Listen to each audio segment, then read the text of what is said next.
Accountability is critical to the success of every single construction project. And in order for that accountability to work between the contractor, the owner, the subcontractors, the project partners, there must be transparency. My guest today is Adam Stark. Adam is a founder of Jet.Build. And along with his co-founder, Adam has recognized inefficiencies in the construction management process based on his years of experience as a practitioner of construction management. And before his career in real estate, Adam served in the Israeli Defense Forces Special Forces and obtained a bachelor's degree from Northeastern University and an MBA from New York University.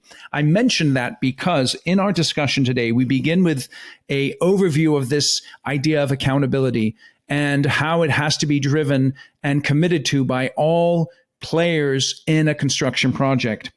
And then we take a very interesting turn later on in the interview, and you need to stick around to make sure that you get this, into Adam's experience in the IDF, in the Israeli Defense Force, and how that has influenced the way that he functions in the construction industry.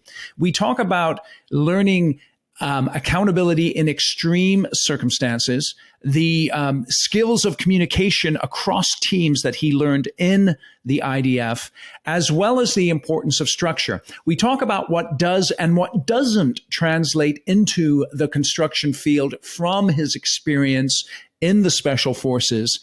And then we take a deep dive into how to use the concepts of developing people, someone who comes in as a raw recruit to someone who's an effective military personnel person, how we use those kinds of concepts in developing talent in our construction company. So the conversation is wide ranging. That's what I'm getting to here. And I want you to listen to each part because each one can give you great takeaways to help you to be more successful as a construction company owner and leader. So check out my conversation here today with Adam. I know you're going to enjoy it. Share it with other people that you think will benefit. And thank you for listening to Construction Genius. This is Eric Anderton, and you're listening to Construction Genius, a leadership masterclass. Thomas Edison said that genius is 1% inspiration and 99% perspiration. If you're a construction leader, you know all about the perspiration, and this show is all about the 1% inspiration that you can add to your hard work to help you to improve your leadership.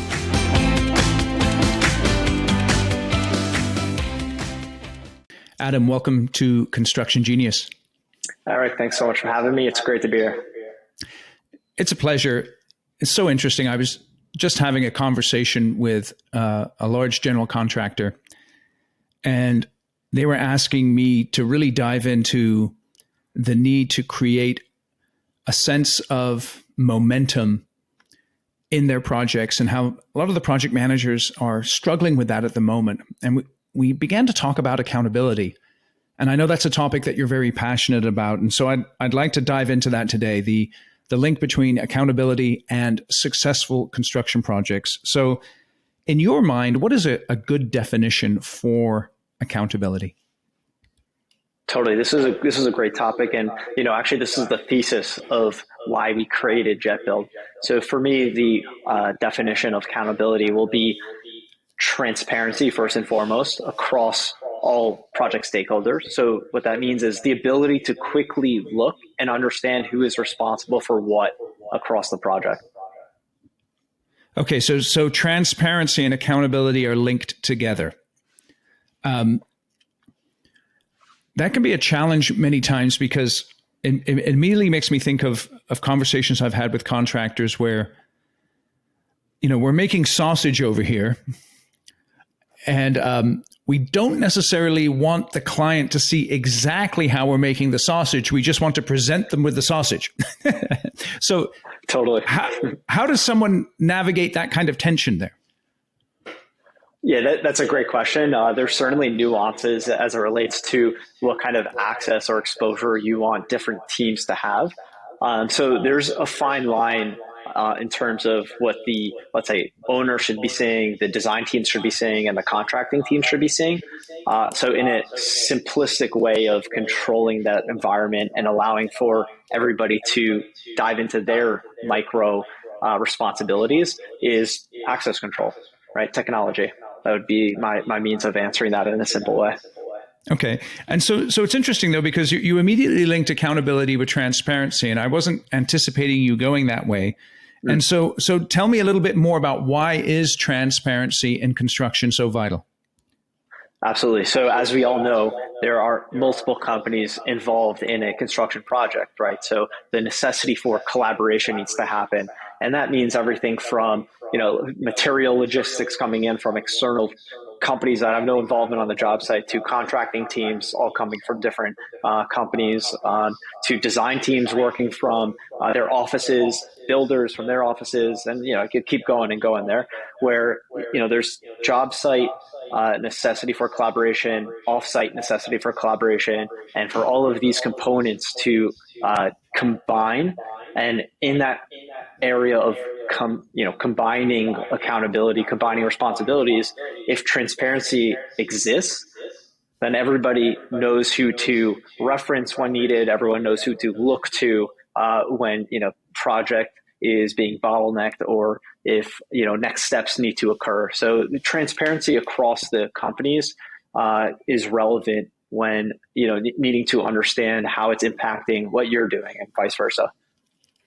Okay, so let's say I have that transparency, and I'm building a project. I'm a project manager. I understand. Let's say I'm a general contractor. I understand which one of my subs is not delivering on their promises, or I understand how there's an outstanding change order that I need to negotiate with my owner. But let's just ask this question: Why do we struggle so much with accountability, even when we have all of the data that we need to see what's going on in the project? Certainly, yeah. So, first and foremost, I'd like to give us in the industry a little bit of credit and slack in that crazy response that I just gave, which is to recognize that it's pretty unique to other industries. I mean, just on top of mind, one could imagine or think of where, we do have to collaborate across so many companies, also from job site to offices, in what is not necessarily safe environments, which is logistic heavy, which also has impact from, let's say, weather, right? So lots of uncontrolled factors, lots of different companies are involved, different departments. So first and foremost, cutting some slack there. And then secondly, in recognizing that, seeing that there's complexity involved with obtaining accountability and obtaining productivity across all of these stakeholders. So, what we'd like to, at Jet.Build here, what we'd like to kind of provide teams is this essential layer of accountability, is to say, okay, there's functions that are going to happen no matter what across a project on a basic level, right? So you have a submittal process, you have schedules, you have budgets, file sharing, drawing sharing, et cetera. So why don't we cover this in a really simple way that everybody could understand, right? Meaning if you use a smartphone, for example, you should be able to understand this. And therefore, let's start with this baseline and cover this need for transparency across teams to the degree that's relevant, right? Like permission setting, which then allows for accountability across those teams as well, which will then allow for better productivity. So kind of trying to attack it from that baseline. Okay, so in your experience working in the industry, which of the hubs of a project, so you got your subs, your owner, your contractor, your general contractor, which of the hubs, where should accountability begin in terms of making sure that it's as effective as possible? Because sometimes, subs feel like some of this accountability is out of their control. Maybe they got their act together, but the GC's out of control. Where should it lie to begin with? Totally. So, I came from the perspective of the developer, the owner. And, my role was to be very active on job sites, right? So it was basically the point person for the accountability across all stakeholders, which is why, I'm coming in at this angle of recognizing all teams need involvement. So I'm going to place the responsibility on the owner. And the reason that I say that is, the owner is the one hiring all of these teams. So the owner is the one who needs to say, hey, contracting teams, hey, design teams, hey, lender, hey, whoever it may be, ourselves, right? Ourselves as the owner, we all need to respond in the time frame that allows for the success of the project, that allows for teams to continue on their roles. Okay, so the immediate problem that I see with that many times is owners have unrealistic expectations, and they have a project that's being built, and all of a sudden they think, well, no, I want it done differently, and so therefore now I'm going to bring the change to the table, and now I'm going to expect the general contractor to bend over backwards and not give me any additional money. I know I'm painting with broad strokes there, but I think the audience can relate. So tell me, as a general contractor, what do I need to do as I begin to work, particularly with a new owner, to establish lines of communication and accountability that will ensure that regardless of how the project goes in terms of changes and the ups and the downs, that I can maintain a healthy relationship with all the project stakeholders? Yeah, totally. Great point. What we are trying to do is eliminate, and what I tried to do it when I was working in the industry was eliminate that finger pointing game, right? I think that there needs to be an awareness from all sides that, this element of finger pointing and pushing people to an extent that they can't perform because it's unrealistic. I mean, it quite literally helps no one, right? So first of all, to have, I'll call it boundaries of what's possible. And I think in establishing boundaries of what's possible, this, collaborative platform, collaborative transparency allows for that to occur. So that's kind of, again, tackling this baseline element where you can establish, who's responsible for what and when, and then when responsibilities change or when they're bottlenecked, how that impacts everyone. So again, back to that concept of transparency is that potentially if owners can see that and how their decisions are impacting, their project and their schedule and their budget, that could end up just naturally, organically assisting the contracting teams.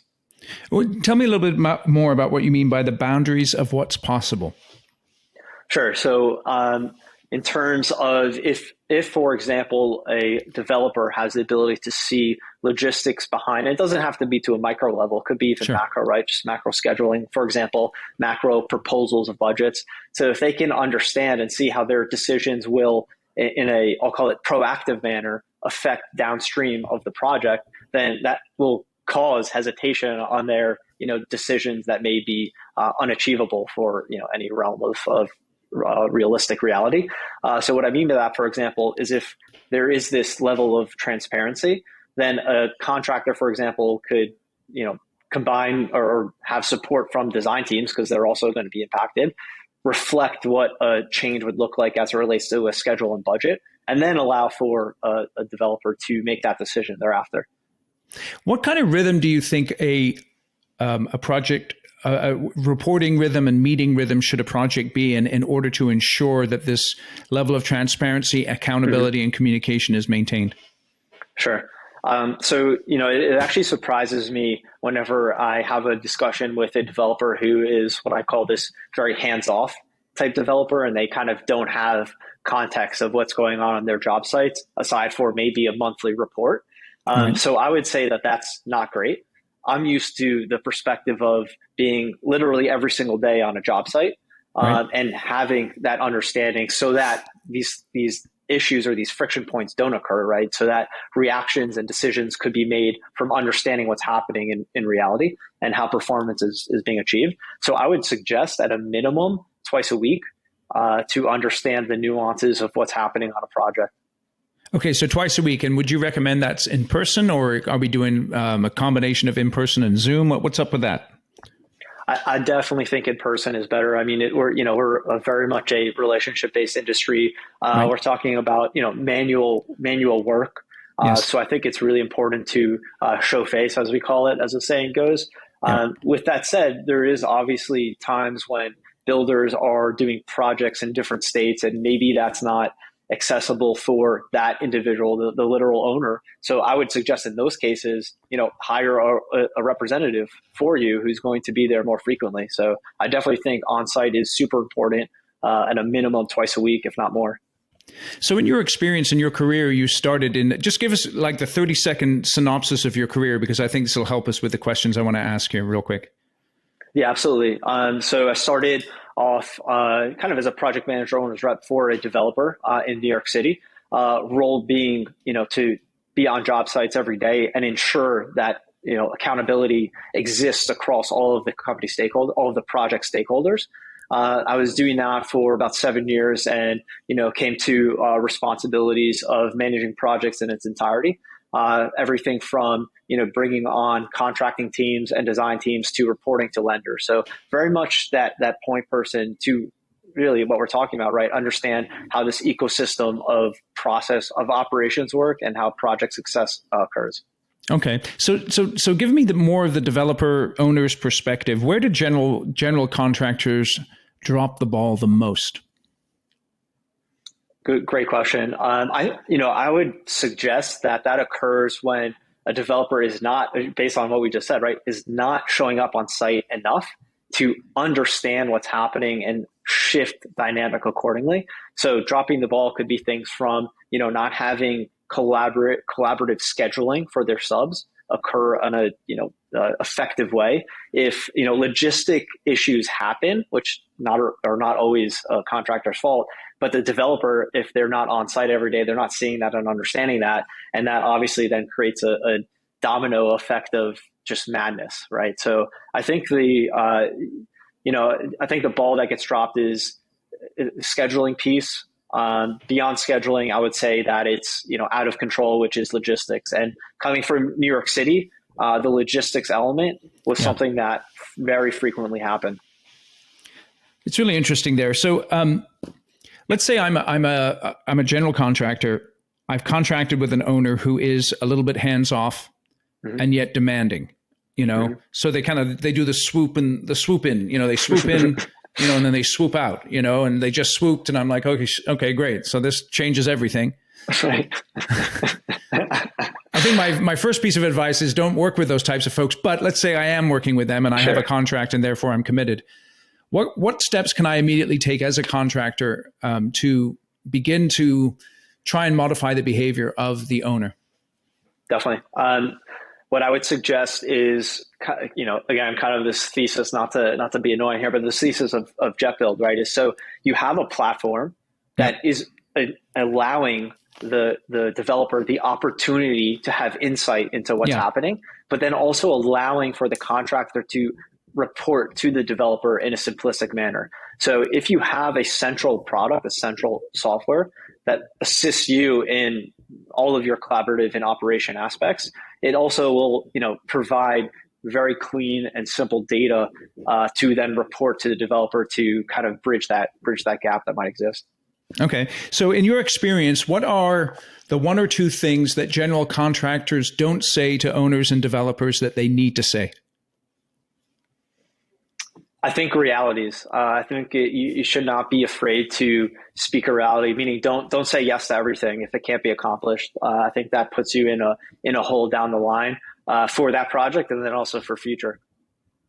Okay, that's a great answer. So here I am, then I'm a general contractor. I've got a relatively new project manager on site, and perhaps their inclination is to say yes. The owner comes in, the owner's, a dude or a dudette, and they've got power. Sure.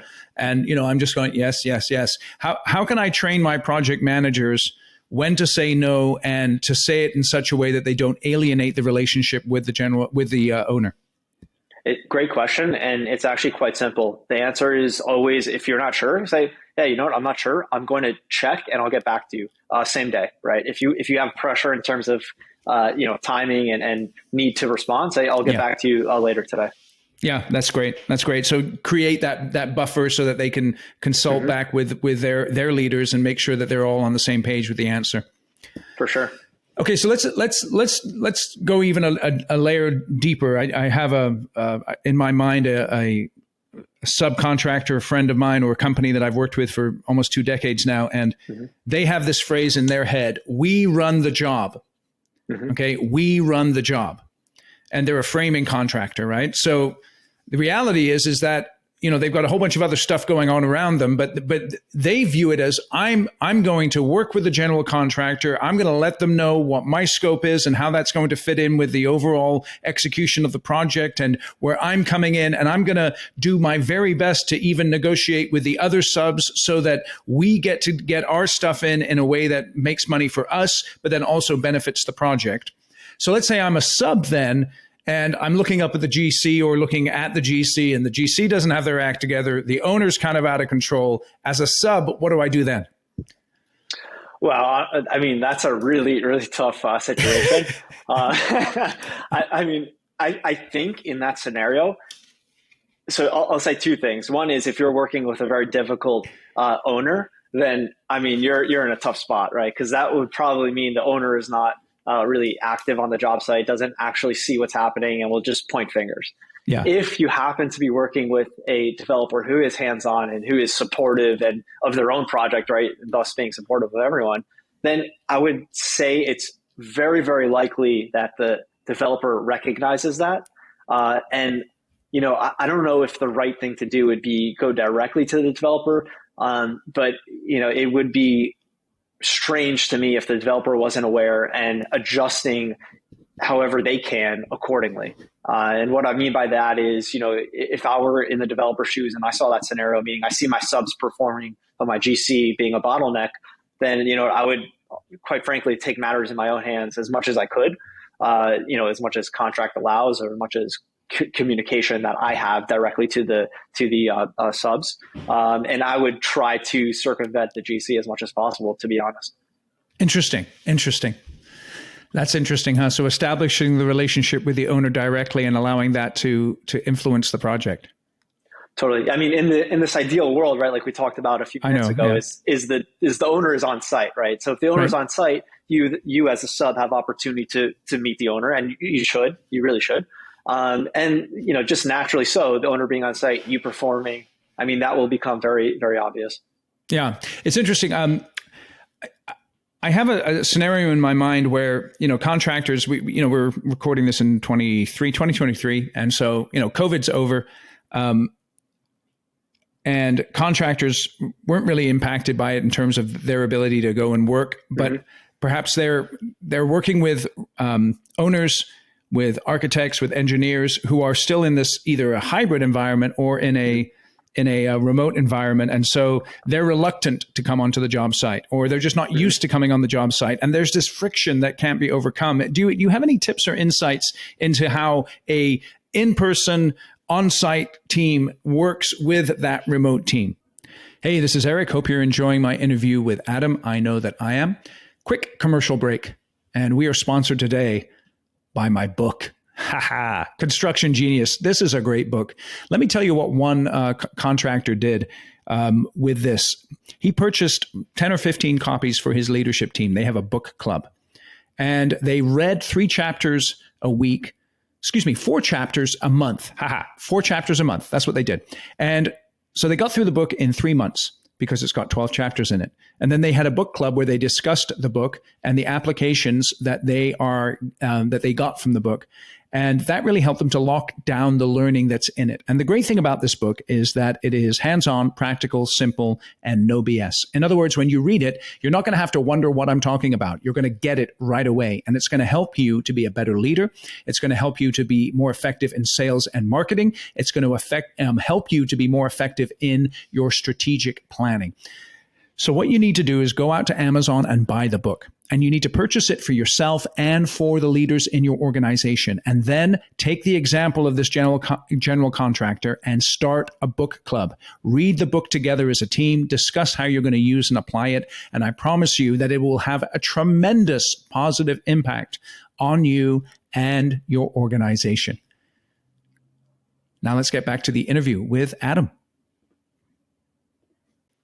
Absolutely. I actually just came up with, in my head, I realized the great answer is, I know you had an episode a few weeks ago or a few episodes ago with contract understanding. Yes. I would suggest you bake that into your contract. Bake into your contract a necessity for site visits. And I think that's really important. COVID, regardless of COVID, honestly, Totally. that's a must. Yeah, just bake it in. See, that's really good. So be proactive and say, hey, listen, if we're going to build this project, if you guys want it on time and on budget with the quality that you want, you've got to be on site. So we are not going to accept the remote work kind of thing. You must be on site, and we're going to put that into the contract. Absolutely, absolutely. That's tremendous. I'd even suggest if you want negotiating a negotiation piece for yourself, start with every day and let them negotiate you down to 2 to 3 days. That's interesting because even with I like the fact that you're at 2 to 3 days, because some owners, they might be thinking, well, I'll just show up at the meeting once a week, the project meeting, and everyone's just kind of nodding their head and going through the motions. But it's really interesting because I do think that owners bear a ton of responsibility here to make sure that their projects are moving forward in the way that they want, and that does require for them to be much more involved than perhaps they think.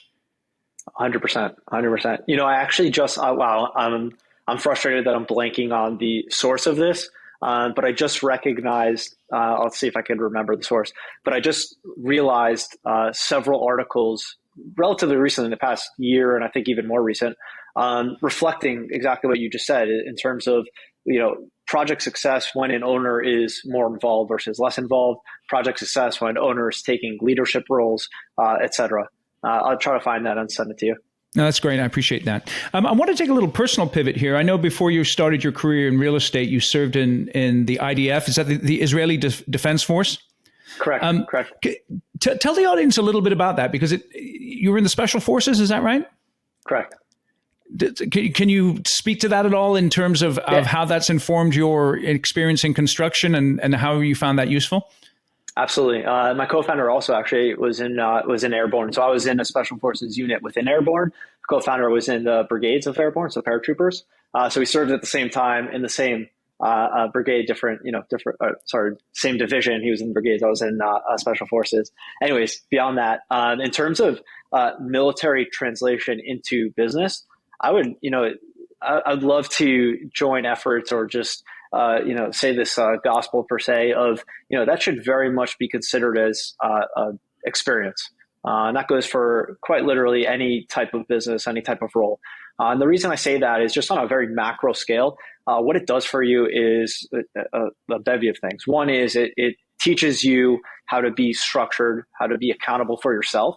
Yep. Second is it teaches you, in so long as you're able to come out of it in a positive light or have positive takeaways, psychologically that is, it teaches you accountability in extremes.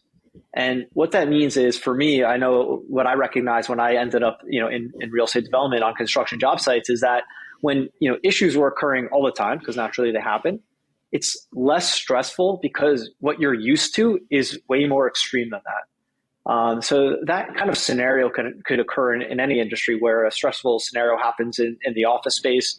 And, how do you react to that? How do you remain in a calm state to be able to make a good decision to move forward? So in that capacity, very, very helpful. Another capacity that it helps is on communication with people that you weren't necessarily communicating with or around, right? It exposes you to a lot of different people, a lot of different environments. And you have to learn and understand how to communicate to anyone and everyone in a bevy of environments. So lots of macro takeaways that really support you as an individual, supports you in your professional career as well. Okay, so let me just summarize that then. The idea of having a structured environment and understanding how a structure works, the idea of accountability in extremes, I really like that. That was good. And then communicating with a variety of different people. And it's interesting because I would imagine, and help me if I'm wrong here, I imagine in Special Forces, you have a very precise goal that you're looking to achieve. And in order to achieve that goal, you do require support from a variety of different outside sources. Is that correct? Yeah, I mean, there's a lot of different scenarios. Something that actually does a great job of summarizing the, connectivity between Special Forces and businesses is this book called Team of Teams. Yes. Highly recommend that. And they talk about how allowing, special operations teams in particular, but teams to be autonomous, to make informed decisions, and then collaborate accordingly across your business units. Yeah. So yeah, exactly. Yeah. Another book I'd recommend, I know many of us are familiar with it on this podcast, is Extreme Ownership. Mm-hmm. And that's by Jocko Willink. And a couple of episodes ago, you guys need to check out the episode that I had with Jeremy Beal. Jeremy actually fought under Jocko in Ramadi. Amazing. Yeah. And so he was on the podcast talking about how luck is not a tactic. So check out that podcast episode as well. So awesome. Let me ask you the contrary question. What are a couple of things from the military mindset that don't serve you in terms of the construction industry? Definitely. That's kind of easy. As one is you have to make the separation and recognize the separation, which, by the way, is very, very difficult, and it takes honestly years for most people. If they get, some people not, their entire lifetimes, is separating what it means to be a civilian versus to being, a military operator. So different worlds, right? You don't want to be a military operator in civilian life. That does not work. No. So that's first and foremost what comes to mind. Second is probably rigidity. So it's kind of similar in ways, but also recognize that there's way more flexibility in, your day-to-day civilian life. And so I'll say those two pieces. That's excellent. Let me ask you this. Would you, from the time you went into the forces to the time you came out, was that a couple of years you were in? How long were you in for? Yeah, 3.5 years. Yeah. Okay, great. Would you say that you became, how do you think your levels of courage, either physical or psychological, developed through your time in the forces? I mean, immensely. So back to that concept of exposing yourself to extremities. And, just for context of anyone listening, it doesn't have to be military. So you could look at, athletes that are pushing their own limits, whether it's climbing mountains or climbing, walls. When, it's to a science to agree, this sense of flow state, the sense of, reaching your edge, which then allows you kind of a lot more recognition of what you can do and what you're capable of. And then how did that then serve you? Because I think of, obviously in the military is focused around being successful in conflict. Mm-hmm. Both physical, psychological, material, all these kinds of things. And then personally and as a team. How did that serve you when you came into the construction industry? And the construction industry seems to be, in many cases, just one conflict after another, whether it's severe or not so severe. How did that help you to navigate the conflicts in construction? Definitely. I mean, similar to anything, right? It's essentially this concept of you practice something enough, and then anything that is less than what you practice is now simple for you. It's easier for you. Take it to like you do 5 push-ups a day for a week. Day 8, you would expect to be able to do more. So in a similar kind of a capacity, if you're able to create that separation between what it means to be, a military operator versus a civilian, now, unless you have a conflict on your job site that's to the extremity of being a military ops, which you probably won't, right. Then, now it's simplified for you in the extent that you've, practiced and experienced what is more. So let me ask you this then.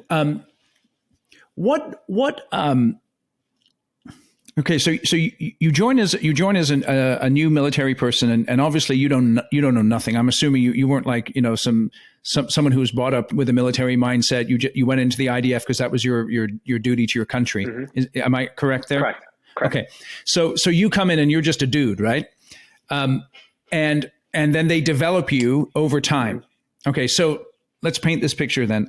So I've just promoted someone from a project an engineer just to a project manager. Okay, so they're no longer just the run to Home Depot and get some stuff and go be my gopher. You're now going to be stepping into this role where maybe I'm going to be having these difficult conversations with subs and owners and all these kinds of things. What perspective should a company take in the developing of their project managers to ensure that they can develop in a way that's effective for them and for the company? Definitely. So first of all, structure is very supportive to be able to step into a role. So if you're a hiring manager, for example, be sure that you have structure of what you'd like to see accomplished and how it could be accomplished for, whoever it is that you're hiring into that role. That's one. Two is I'd also recommend that you ask this person, or mandate this person in the sense that you can tell them, if you want to move up, you have to do shadowing, right?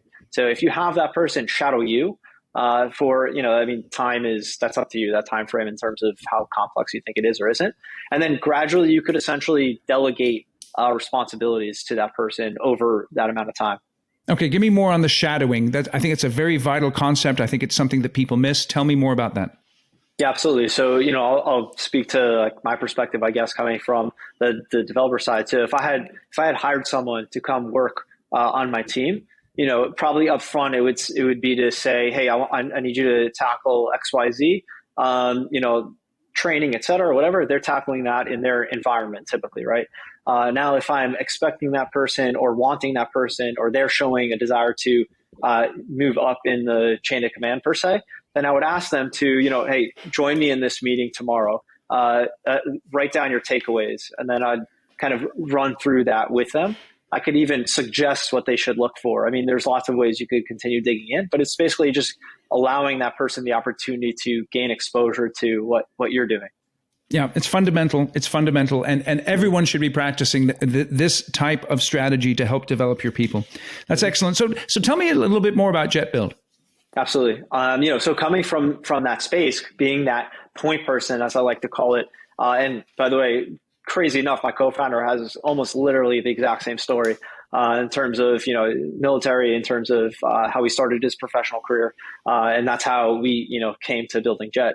So, when we were on job sites, we were that point person between all of the stakeholders, and we were recognizing how crazy it is to attempt to manage this process with, email chains and Excel files.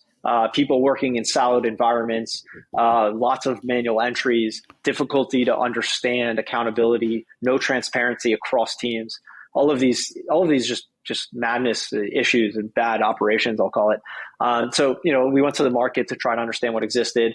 Lots of legacy products that were really pricey, and we weren't okay with shoving that into our budget. We wanted to allow space on budget elsewhere, and that's when we said, let's just create a solution that will allow for all the contracting teams, design teams, developer teams, lenders, et cetera, everyone to collaborate on one platform, run through their responsibilities, assign accountability as they need to, and collect that data, right? So that's kind of the thesis of how Jet came, is we were literally building it for ourselves as the operators on job sites, understood, as we added features, understood what was working, what wasn't working, how these features were working, and just grew the product over a few years, basically for ourselves.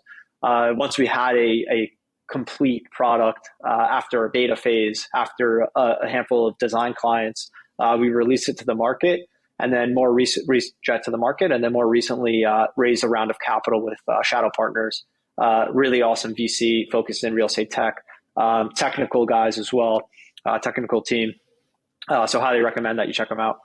So tell me, where does your product, Jet, where does that sit in terms of, let's say, a larger scale project management software or something like Procore or something like that? How do those integrate? Yeah, absolutely. So, being a new tech stack, so being a new technology build, very, very simple and easy for us to integrate with any third party, with any other company. And actually our vision here, our goal is to be, if you could imagine, a smartphone with an app store. So our goal is to create this backbone technology structure for operations, then allow for the integration of any nuanced product.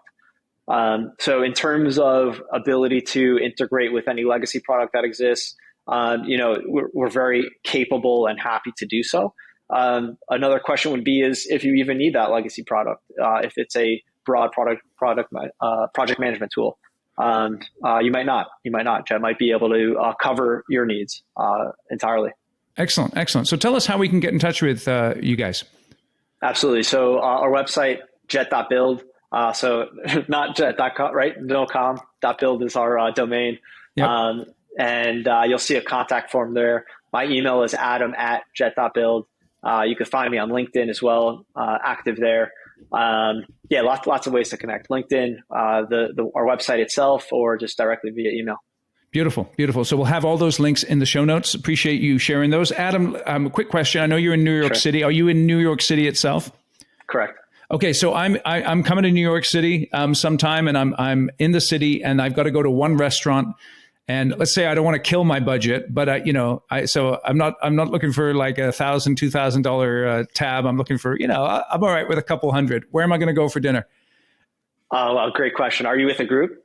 Yeah, let's say I'm with a client, so it's kind of like a client dinner, and it's not like a group sort of, okay, get down, it's just like a client dinner. Totally. So, actually a really easy option always, and they always deliver, is the Smith. They do have a handful of locations. So I almost hate saying a place that, has more than one location and is not like, it's super unique, but honestly, they always have a good environment. They have a few locations which actually supports, a visitor being, if they're in a certain area and if they're with a client. That's a good option for sure.